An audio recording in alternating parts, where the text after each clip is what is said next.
On 7th October 2022, after the meeting with Education Minister Lahkmen Rymbui, members of the Meghalaya Government Lower Primary Contractual Teachers Association had taken a major decision in response to the government's stand on their demands. Speaking to reporters on Friday, the president of the association, Birbor Riangtem, who seemed to be physically unwell, informed that the talks with the government have not been fruitful and therefore a unanimous decision has been taken by the teachers to continue with their agitation through a fast unto death program which will start from today, the 7th of October 2022. At the same time, Riangtem has requested all pressure groups and civil societies to respect the teachers by not encouraging any anti-social activities across the state.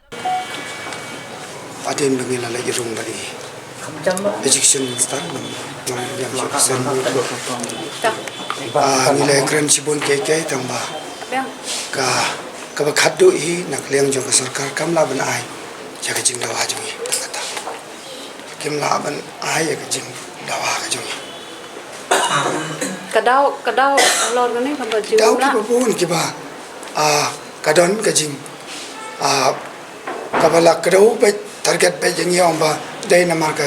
jing sia kam dai jing bakla jongi ngala ong sai baka norms kawan arjar sipau yangi lapan le em tap hadin khandai snam kumta ka e jongi kamlong shu bandang yele ki kom ki kino ki exam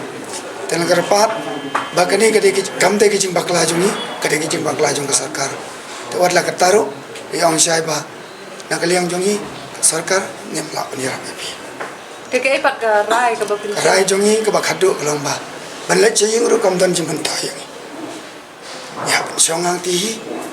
watla ngi lek na masla